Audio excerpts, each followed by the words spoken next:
Welcome, welcome, welcome. Welcome to another video. Welcome to the channel. Wait till I get my money right. It's your boy, Mike, the finance guy, here to hit you with another little video somebody hollered at me about, and I just wanted to touch bases on it a little more. Before we get started, do me a favor. Hit that like, subscribe. I really appreciate it. After you watch this video and you feel like it wasn't that informative, you can take your like back. Simple as that. All right, let's get into it. Guy hit me up, was asking what he need to do when he get his rental property, what areas he should focus on when he first buy his first rental property. And like I said in the last video, in my opinion, what I do, I go in and gut it, replace everything. Now I'm finna just get down to some things, some specifics that you need to do. I got this thing I call the big three that you got to do on every property that you buy. Every property. And that is replace your AC, the furnace, which is the heat, and the water tank.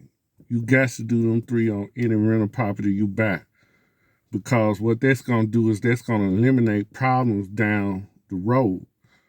Because let me tell you, when shit break down on these properties, it's never at a convenient time for you. Understand that? So to have a more peace of mind, have you some money aside to replace those three things.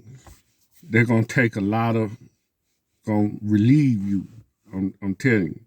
You go in there, you think what they got going to last, trust me. It's going to break down, and it's going to break down at the wrong time.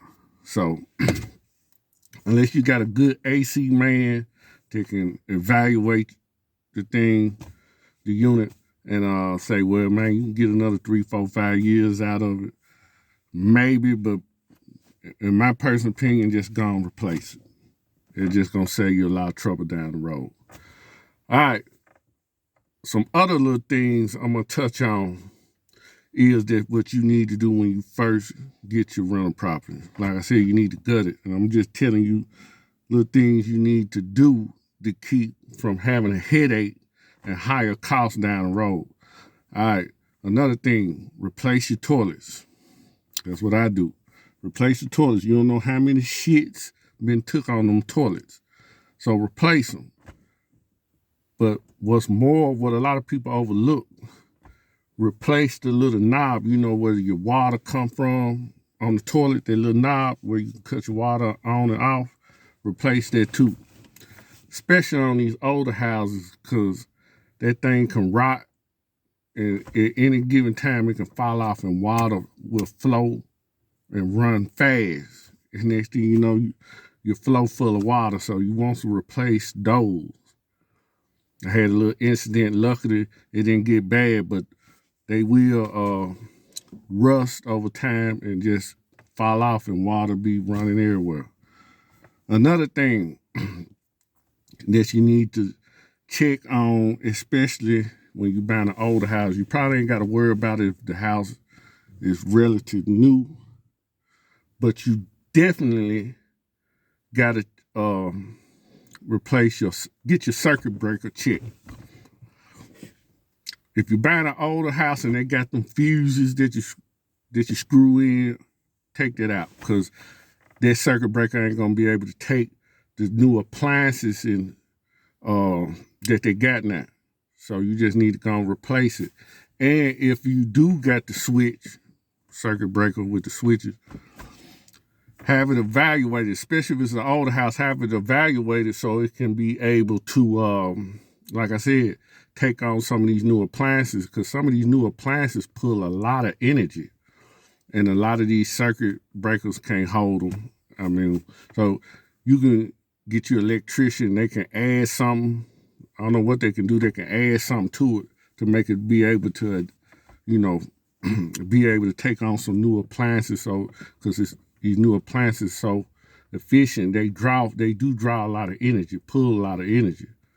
And with that being said, your sockets, your wall sockets, especially where your dryer, refrigerator, washing machine, you need to upgrade those.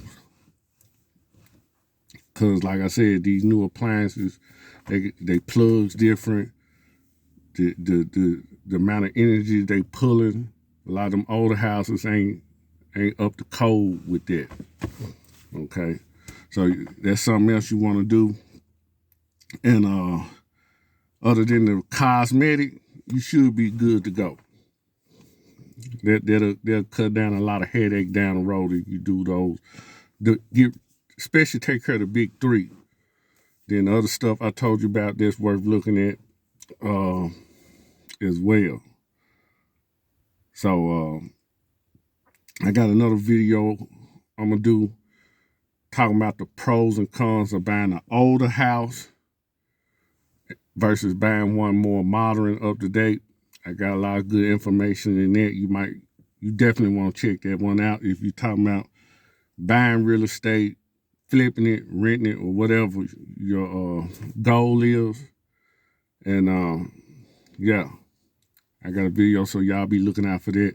Don't forget, the book is still available on Amazon in paperback, audio, and if you can't read, it's on audio book. If you can't read, and it's also on ebook.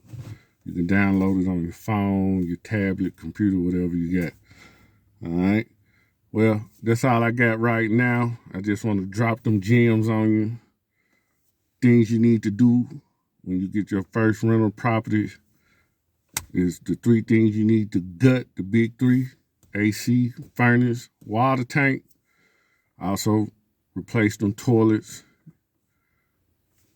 Have your circuit breaker checked. If it's still got them fuses you screw in, don't get it pulled out. It's going to save you a lot of headache down the road.